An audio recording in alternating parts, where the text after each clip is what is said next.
예표와 회복 캠페인 우리 같이 하겠습니다. 시작. 주여 이제 회복하게 하소서. 예배를 회복하겠습니다. 기도를 회복하겠습니다. 사랑을 회복하겠습니다. 가정을 회복하겠습니다. 사명을 회복하겠습니다. 아멘. 우리 묵상 말씀 빌립보서 2장 5절 우리 세 번 같이 하겠습니다. 시작. 너희 안에 이 마음을 품으라. 곧 그리스도 예수의 마음이니 너희 안에 이 마음을 품으라. 곧 그리스도 예수의 마음이니 너희 안에 이 마음을 품으라. 곧 그리스도 예수의 마음이니. 아멘. 하나님께서 오늘 우리에게 주시는 말씀은 잠언 18장 13절에서 24절까지의 말씀입니다. 오늘 본문을 통해서 지혜를 구하라 라는 제목으로 말씀의 은혜를 나누겠습니다. 여러분, 올바른 믿음이란 게 뭘까요? 올바른 믿음의 결과는 내가 변하는 것입니다. 그런데 많은 경우에 자신의 믿음을 하나님을 변화시키는 데 쓰려고 하는 경우가 많습니다. 열심히 기도해서 하나님을 변화시키려고 그러는 경우들이 있어요. 여러분, 믿음이란 건 뭡니까? 올바른 믿음은 내 자신을 하나님께 맞춰가는 것이지 하나님을 나에게 맞추는 것이 아닙니다. 하나님을 내 자신의 또 생각과 나의 스케줄에 맞추는 것이 그게 믿음 있는 게 아니에요. 이런 생각을 가지면 내 생각대로 되지 않고 내 스케줄대로 생각한 일들이 일어나지 아니하면 화를 내거나 실망하기도 합니다. 그리고 어떤 사람들은 하나님이 없다 이렇게 막 선포하는 사람도 있어요. 하나님은 그대로 계십니다. 본인이 올바른 믿음을 갖지 못해서 그런 것입니다. 또 어떤 사람들은 자신의 믿음으로 다른 사람들을 변화시키려고 합니다. 내가 겪고 있는 문제들이 다 저 사람들이 변하지 않아서 저 사람들 때문이라고 생각하기 때문에 그렇습니다.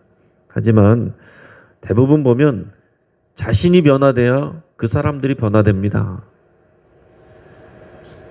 그 간증 고백하는 경우들이 많이 있습니다. 그 간증이 우리의 간증이 돼야 돼요. 저 사람이 문제가 아니라 내가 변해야 되는 것입니다. 오늘 말씀을 묵상을 할 때 이거 누가 들어야 되는데 누가 들어야 되는데가 아니라 내가 들어야 되는 말씀입니다. 또 어떤 사람들은 믿음으로 상황을 변화시키려고 합니다. 물론 우리의 믿음으로 우리의 기도로 이런 일이 일어날 수 있습니다. 불가능하지 않습니다. 주님도 성난 파도를 꾸짖어서 잠잠케 하셨습니다. 먹을 것이 없는데 오병이어로 장정들만 5,000명을 먹이셨습니다. 하지만 예수님은 마지막에 어땠습니까? 아무런 권능이 없는 것처럼 사람들에게 끌려가서 고초를 당하고 십자가에서 죽으셨습니다. 바리새인들과 대제사장들 그리고 예수님을 믿지 않았던 유대인들 그리고 로마 병정들까지 예수님을 비웃고 조롱했습니다. 네가 메시아여든 너 스스로를 구원해봐라. 십자가에서 내려와봐라. 예수님도 겟세마네 동산에서 열심히 기도하시면서 하나님이 허락하신다면 이 잔을 내게서 지나가게 하시옵소서. 하나님의 이 진노의 잔 내가 마시기 너무 어렵습니다. 고통스럽습니다. 간절하게 기도하셨지만 하나님께서 침묵하셨습니다. 그래서 상황은 변하지 않았어요. 예상대로 예수님은 군인들에게 잡히시고 고초를 당하시고 십자가에 죽으셨습니다. 예수님이 권능으로 상황을 변화시킨 일도 있었지만은 마지막에는 정해진 상황이 하나도 변화된 게 없었다라는 얘기예요. 하지만 그 일로 인해서 우리가 은혜를 입은 것입니다. 오늘 이 자리에 저와 여러분들이 있는 거예요. 주님이 열심히 간구하고 믿음으로 하나님 앞에 나갔지만 상황이 전혀 바뀌지 않았기 때문에 그게 우리에게 은혜가 된 것입니다. 그게 하나님의 결정이고 하나님이 우리를 향한 이 세상을 향한 그런 진지한 사랑이기 때문에 확고한 계획과 의지이시기 때문에 그런 것입니다. 이게 무슨 얘기입니까? 여러분, 우리의 수준으로 나 자신과 이웃과 세상을 바라봐서는 안 된다는 얘기예요. 나의 믿음으로 나의 기도로 상황이 변하지 않았다고 해서 실망할 필요도 없다라는 얘기입니다. 내 기도가 이루어지지 않았어도 하나님의 뜻이 이루어지면 그것이 가장 좋은 일입니다. 내 뜻이 이루어지면 감사하고 내 뜻이 이루어지지 않았으면 더 감사하면 되는 거예요. 왜냐하면 하나님의 뜻이 이루어질 테니까요. 이것을 알고 분별하는 것이 진짜 지혜이고 믿음입니다. 이런 믿음을 가지고 사람들과의 만남과 관계와 이 공동체 안에서 우리가 어떻게 해야 되는지 그것을 우리가 잠언 말씀에서 가르쳐주고 있는 것입니다. 먼저는 우리에게 경청과 공감에 대해서 여전히 또 말씀하고 있습니다. 여러분, 인간관계에 있어서 가장 중요한 그것은 대화하고 소통하는 것이죠. 대화와 소통이 단절돼 버리면 그럼 그 공동체 깨져버립니다. 겉으로는 같이 모여 있어도 대화가 안 되고 소통이 안 되면 그것은 더 이상 공동체가 아니에요. 군중이죠. 그냥 회중일 뿐입니다. 필요가 없으면 다 한순간에 흩어져 버리는 회중일 뿐이에요. 먹을 것을 기대하고 나왔다가 또는 내가 바라는 것을 기대하러 왔다가 없으면 그냥 예수님을 떠나는 회중들. 그건 교회 공동체가 아닙니다. 교회 공동체는 예수님과 함께 고초를 당하고 예수님과 함께 십자가를 지고 예수님과 함께 자기 자신을 부인하는 예수님의 마음과 눈으로 서로를 바라보는 어떤 문제가 있어도 함께 있는 그게 교회 공동체입니다. 이 교회 공동체 안에서도 원활한 대화와 소통이 반드시 필요한 거예요. 그렇지 않으면 우리가 믿음으로 함께 모인 교회 공동체임에도 불구하고 서로 상처를 받고 깨질 수가 있는 것입니다. 오늘 본문 말씀 13절 말씀을 우리 같이 한번 읽겠습니다. 자, 시작. 사연을 듣기 전에 대답하는 자는 미련하여 욕을 당하느니라. 아멘. 어떤 공동체나 마찬가지입니다. 다른 사람이 말을 하는데 그 사연을 내용을 충분히 다 듣기도 전에 대답하는 사람, 이 사람이 미련하다는 거예요. 이 사람은 욕을 당한다 그랬습니다. 어떤 모양으로든지 욕을 당하게 된다는 거예요. 그 사람에게 욕을 먹든지 그 사람의 말을 충분히 듣지 않고 결정을 해서 그래서 나쁜 결과를 가져오든지 그는 안 좋은 결과를 가져오게 된다는 얘기입니다. 이 사람은 왜 남의 사연을 다 듣기도 전에 말을 하는 것일까요? 교만하기 때문에 그래요. 그는 지금 상대방의 이야기를 다 듣지 않고도 나는 다 안다라는 거예요. 사실은 잘 모르는데도 불구하고 다 안다고 생각하는 거예요. 내 말 좀 들어봐 라고 얘기를 할 때도 아우 들을 필요 없어. 이런 자세가 교만한 자세입니다. 잠언에서 말하기를 더디하고 듣기를 빨리 하라 그랬습니다. 말하는 건 천천히 해야 되고 듣는 것은 속히 해야 됩니다. 남의 말을 끝까지 잘 들어줘야 의사소통이 되는 거예요. 의사소통은 입으로 하는 게 아니고 귀로 하는 것입니다. 귀로 먼저 2배로 해야 말은 나중에 해야 그래야 의사소통이 되는데 다들 의사소통을 하는 것 같은데 서로 듣지는 않고 말만 하니까 문제가 생기고 서로에게 고통이 오게 되는 거죠. 어떤 목사님이 본인 얘기를 했던 얘기를 들은 적이 있는데 그 목사님이 어떤 시골 마을에 있는 작은 교회에 부임을 하게 됐습니다. 근데 어느 날 밤에 저녁 때 거기 어르신 성도님이 나이 드신 분이 그냥 특별한 이유 없이 집에 찾아오셨대요. 예고도 없이 연락도 없이 갑자기 이제 오셨습니다. 방에 오셨으니까 이제 물 한 잔 드리고 이렇게 두런두런 얘기하는데 이분이 갈 생각을 안 하시는 거예요. 그래서 묻지도 않았는데 본인 얘기를 이렇게 하시는 것입니다. 어릴 때 내가 자랐는데 이런 일이 있었고 저런 일이 있었고 뭐 그러면서 묻지도 않는 말을 혼자서 막 하시는 거예요. 그래서 뭐 하고 싶으신 얘기가 있으시니까 그런가 보다 이렇게 생각하면서 듣는데 얘기가 자꾸 길어지는 것입니다. 그러니까 나중에는 목사님이 좀 화가 났어요. 속으로. 아니 지금 내가 어떤 스케줄이 있을지를 알고 어떤 중요한 일을 해야 될지를 알고 그것을 확인도 안 하고 물어보지도 않고 그냥 저렇게 자신의 말만 쏟아내는가? 이러면서 이제 마음이 속상한 마음이 좀 들었다는 것입니다. 하지만 그냥 꾹 참고 계속 들어줬대요. 그래도 저분이 하고 싶은 말이 있으니까 그래도 내가 들어주자 하는 마음으로 했는데 1시간이 지나고 2시간이 지나고 3시간이 지나고 나중에는 5시간이 넘어서야 그 이야기가 끝이 났더라는 거예요. 그러고서는 그분은 만족한 표정으로 이제 들어갔다는 거예요. 목사님 나중에 또 올게요. 그러면서 들어갔다는 거예요. 이 목사님 너무 힘이 들었습니다. 그런데 그분이 나중에 와서 감사를 표현하면서 목사님 너무 고맙습니다. 내가 지금까지 여러 사람들을 만났고 여러 목사님들을 만났지만은 내 이야기를 끝까지 들어준 사람은 목사님이 처음입니다. 그동안 내 안에 있었던 아픔과 상처들이 있었는데 목사님이 들어줘서 많이 해결해주고 내 마음이 홀가분해졌습니다. 이렇게 얘기를 하더라는 것입니다. 그 목사님은 처음에는 4시간 버렸다, 5시간 날렸다 이렇게 생각을 했지만 나중에 보니까 한 사람을 살린 거였다라는 것입니다. 이분은 자신의 말을 함으로 인해서 자신이 존중받는 그 느낌을 받는 거예요. 내가 사랑받는구나, 존중받는구나, 내 이야기를 들어주는구나.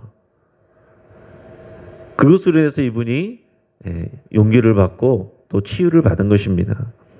여러분 대부분 비싼 상담료를 내고 하는 상담소를 가도요. 상담하시는 분들이 말을 많이 하는 것이 아닙니다. 들어주는 걸 하는 거예요.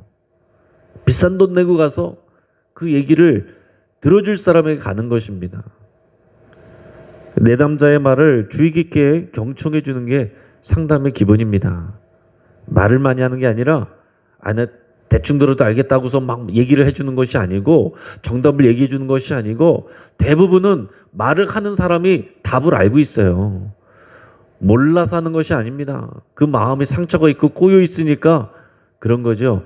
근데 그것을 풀어내야, 토해내야 마음 펴지고 그런 다음에 내가 정답을 쫓아가는데 그 얘기를 충분히 들어주지 않고서 정답만을 잡고 얘기를 하니까 그 마음이 더 다치게 되고 그러다 보니까 치유가 안 되고 그러다 보니까 소통이 안 되고 그러다 보니까 공동체가 갈라지게 된다라는 얘기입니다. 여러분 조직과 공동체 안에서도 대부분 다 마찬가지예요.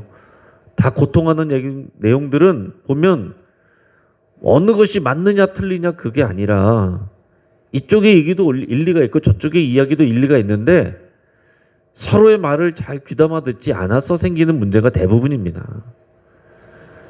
다 일리가 있어요. 그러나 서로 잘 들어주고 인정해주고 존중해주고 그 중에서 서로의 좋은 의견을 같이 선택하면 되는 것입니다. 우리의 많은 문제는 오늘 13절에 나와 있는 것처럼 사연을 듣기 전에 우리가 말을 하는 우리의 미련함 때문에 온다라는 것을 잘 생각하시고 오늘 가정 안에서 우리 사랑하는 가족들의 말도 충분히 잘 들어주고 공동체 안에서도 내가 충분히 잘 들어주리라 이렇게 결단하시고 그렇게 수행할 수 있기를 축복합니다. 또 하나는 마음이 중요하다라고 얘기하고 있습니다. 지혜로운 사람은 뭐냐? 그 믿음으로 자기 마음을 잘 관리하고 보살필 수 있는 사람, 그 사람이 지혜로운 사람이고 그 사람이 성숙한 믿음의 사람이 되는 겁니다. 우리 14절 말씀 같이 읽겠습니다. 시작. 사람의 심령은 그의 병을 능히 이기려니와 심령이 상하면 그것을 누가 일으키겠느냐. 아멘. 사람의 심령은 그의 병도 능히 이길 수 있다고 그랬습니다. 하지만 심령이 상해버리면 그 사람 고칠 수 없다는 거예요. 여러분 우리의 마음이 중요한 것입니다. 그 마음으로부터 병도 오고 마음의 병도 오고 마음의 병이 육체의 질병도 가져옵니다. 늘 얘기하지만 여러분 병원 가시면 대부분 뭐 얘기하면 다 스트레스라고 하고 대부분 큰 병 다 스트레스 옵니다. 그리고 특별히 이유를 못 찾는 것은 다 신경성이라고 얘기를 해요. 그게 다 마음의 병인 거예요. 또 우리가 마음의 병이 있으면 속상하고 화가 나면 그거 푼다고 또 막 폭식을 하기도 하고 술 담배 하기도 하고 오락을 즐기고 우리 몸에 이런 균형이 밸런스가 다 깨져가지고 결국 거기서 또 육체의 병이 오기도 하는 거잖아요. 그러니까 우리 마음이 이 모든 것을 움직이게 됩니다. 사람의 마음과 감정이 그 사람의 건강과 육체에 지대한 영향을 미치는 것입니다. 반대로 마음이 상해버리면 마음뿐만 아니라 우리의 몸도 상하게 되는 것을 또 종종 보게 되고, 마음이 상해버리고 그것을 그대로 놔둬버리면 하나님과의 관계도 막혀버려요. 속상하면 기도도 안 되잖아요. 예배도 안 되잖아요. 예배하러 왔다가 마음 상해버려가지고 집에 가버리고, 그러니까 우리 마음이 상해버리면은 하나님과의 관계도 막혀버리고 사람들과의 관계도 막혀버리고 내 몸도 상하고 그런다는 얘기죠. 제 목회 현장에서도 보면 종종 그런 경우를 많이 봅니다. 임종을 앞두신 어르신들이 계실 때 연락을 받고 갑니다. 목사님 빨리 와주세요. 그래서 가면 제가 가서 또 기도를 해드리고, 그러면 한 1분 되지 않아서 그분이 평안하게 하나님 품으로 이렇게 떠나시는 것을 보는 경우들이 있습니다. 그러면 대부분 옆에서 가족들이 뭐라고 말합니까? 아유, 우리 어머님이, 우리 아버님이 목사님 기다리셨나 봐요. 기다리신 거죠. 또는 임종 직전에 자녀들을 기다렸다가 그 보고 싶었던 자녀들이 오고 나서 또 이렇게 임종하시는 경우들도 종종 있습니다. 충분히 그럴 수 있어요. 왜 그렇습니까? 그 의지가 있고 마음이 있으니까. 내가 기도는 꼭 받아야겠다. 또는 내가 내 사랑하는 누구는 꼭 만나봐야 되겠다. 그런 마음이 있으면, 의지가 있으면 여러분 그 생명도 좀 연장이 됩니다. 근데 이제 됐다 하고 생각하는 순간 이제 그 생명도 끝나는 것을 보게 됩니다. 그만큼 마음이 중요하다는 거죠. 근데 세상의 사람들이 이 마음 관리, 결국 스트레스 받는 게 마음에 받는 거잖아요. 스트레스를 해소하기 위해서 술을 마시고 오락을 즐깁니다. 그럼 우리는 그리스도인들인데 우리는 어떻게 하면 되겠습니까? 우리는 믿음으로 스트레스 관리가 잘 되고 있습니까? 우리 믿음이 우리 마음을 다스릴 수 없다면 술과 오락으로 스트레스 푸는 사람들의 술과 오락보다 우리 믿음이 난 게 뭐가 있습니까? 굉장히 여러분 현실적인 문제입니다. 여러분 우리의 믿음이 있노라 하고 우리가 여기서 기도도 하고 예배도 했는데 우리의 마음의 스트레스를 전혀 우리가 믿음으로 해결이 되지 않는다. 그럼 술과 오락하는 것보다 뭐가 낫냐 이거죠. 우리 믿음은 어디에다 쓰냐 이겁니다. 술과 오락은 잠시 스트레스를 잊게 할 뿐입니다. 그러나 하나님의 약속의 말씀에 기인한 우리의 믿음은 우리의 문제를 하나님께 맡길 수 있게 하는 거예요. 왜 스트레스가 믿음으로 해결되지 않습니까? 하나님을 신뢰하지 않고 하나님께 우리 문제를 맡기지 않기 때문에 그런 거예요. 내가 끌어안고 있기 때문에 그런 것입니다. 믿음으로 스트레스가 해소가 되려면, 평안을 얻으려면 하나님께 맡겨야 되는 거예요. 하나님이 선하시니까, 하나님이 나를 사랑하시니까, 하나님이 나를 향한 좋은 계획을 갖고 계시니까 하나님이 알아서 하십시오. 하나님이 결정하시고 인도하신 것은 다 선한 줄을 믿습니다. 이렇게 맡겨야, 그래야 우리의 마음의 모든 스트레스를 우리가 하나님께 맡기고 그것을 관리를 할 수가 있는 거예요. 우리 믿음으로 하나님께 맡기는 것이 되지 않고 하나님을 인정하는 것이 되지 않으니까 여전히 그 스트레스를 다 끌어안고, 기도는 기도대로 하고 스트레스는 그대로 스트레스로 가져가고, 기도 열심히 하면서 그래서 큰 병도 생기기도 하고 그런 일들이 왕왕 있는 것입니다. 큰 병 걸리는 분들 보면 착한 분들이 많아요. 왜 그렇습니까? 스트레스를 잘 못 풀어서 그래요. 본인이 다 참고 견디니까. 못된 사람들은 큰 병 잘 안 걸립니다. 저 사람들은 왜 못되게 하는데 저렇게 건강하게 지낼까? 그런 경우들 많이 있습니다. 다른 사람들 못되게 하고 자기는 푸니까요. 그 사람 마음은 평안해지니까 막 욕을 하고서 풀어버리고 술 마시고 풀어버리고 그래서 오히려 건강한 분들도 있어요. 올바른 건 아니죠. 그런데 착한 분들은 누가 뭐라 그래도 욕을 먹어도 내가 참고 응어리진 것도 내가 끌어안고 그러다가 보니까 큰 병 걸리는 분들이 있습니다. 착한 건 좋은 것이지만 믿음으로 그 응어리와 스트레스를 여러분 이길 수 있어야 됩니다. 하나님께 맡겨버릴 수 있어야 됩니다. 하나님께 토설해버리고 다 쏟아내버리고 그 다음에 우리 마음에 하나님의 평강이 부어질 때까지 그렇게 기도를 하셔야지. 기도 열심히 하고 나서 예배 열심히 하고 나서 그 모든 근심과 짐과 스트레스를 그대로 가지고 가는 거 이게 미련한 일입니다. 그러면 믿음의 능력이 나타나지 않아요. 우리 믿음으로 스트레스를 이기고 마음을 지킬 수 있기를 간절히 바랍니다. 에스키모인들은 화가 나면 무작정 걷는다 그럽니다. 아무 말 없이 혼자서 화가 다 풀릴 때까지 걷고 또 걷고 그 얼음 평원을 그렇게 걷는다 그래요. 그렇게 한참을 걷고 또 걸어서 어느 순간 가다 보면은 이제 마음이 진정이 되잖아요. 마음이 가라앉으면 그제서야 멈춰서서 이제 다시 집 쪽으로 되돌아서 간다 그래요.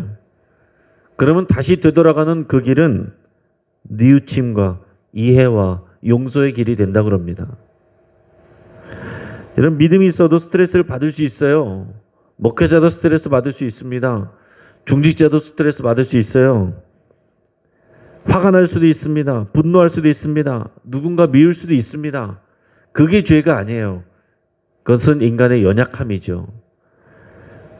중요한 건 그 이후의 일입니다. 우리가 미울 수도 있고 화가 날 수도 있는데 그 다음은 어떻게 하느냐가 정말 그 다음에 중요한 것입니다. 우선은 에스키모인들이 하는 것처럼 우리의 감정을 가라앉혀야 됩니다.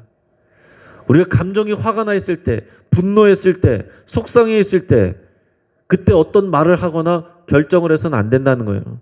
그것은 반드시 후회할 일을 하게 되고 후회할 선택을 하게 되고 믿음과 상관없는 그런 선택을 하게 됩니다.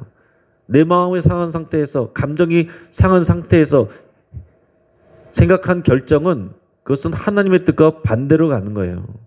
그렇기 때문에 우리의 감정이 화가 난 감정, 부정적인 감정이 있을 때는 그 감정을 먼저 진정시키고 푸는 그런 방법들이 여러분의 각자가 다 있어야 됩니다. 에스키모인들처럼 끊임없이 걷든지 산을 올라가시든지 운동을 하시든지 뭐 악기를 하시든지 아니면 공터에 가서 소리를 지르시든지 아무튼 내게 맞는 일단은 감정을 가라앉힐 수 있는 그런 여러분의 방법을 갖고 계셔야 됩니다. 그것을 술이나 오락 같은 것으로 푸는 것은 당장에는 스트레스가 풀리는 것 같지만 그것은 그 마음을 병들게 하고 결국에는 몸도 상하게 합니다. 내 감정을 추스릴 수 있는 건강한 방법을 여러분들 꼭 하나씩은 가지실 수 있길 바라요. 자, 어릴 때는 그런 상상을 했습니다. 내가 좋은 아이템이 있는데 그 돈을 받고서 스트레스를 풀 수 있는 이제 장소를 마련하는 거예요. 접시들을 갖다 놓고서 집어던져서 깨뜨리는 접시 깨뜨리면 기분 좋잖아요. 근데 어릴 때 그런 상상을 한 적이 있는데 예전에 한번 뉴스를 보니까 그런 또 사업을 하는 사람들이 있더라고요. 저 안 되면 여러분 접시라도 갖다 깨뜨리시고 그 다음에 잠잠해진 다음에 기도하시면서 생각을 하는 거예요. 하나님의 눈으로 모든 일을 객관적으로 다시 보는 것입니다. 지금까지 내가 화났던 것은 내 입장에서 봤기 때문에 화난 것이고 감정을 추스린 다음에는 하나님의 눈으로 다시 모든 것을 나도 객관적으로 바라보면서 보는 거예요. 그리고 나에게 화를 돋구게 했던 그 사람도 그 사람의 입장에서 내가 다시 서보는 것입니다. 그 사람 입장에서는 그럴 만도 했겠구나. 여러분 이것이 돼야 그 다음에 문제가 해결이 되고 믿음으로 우리 마음이 관리가 되는 것입니다. 그게 믿음이죠. 여러분 상황이 문제라면 하나님을 신뢰하고 맡겨야 되는 것이고요.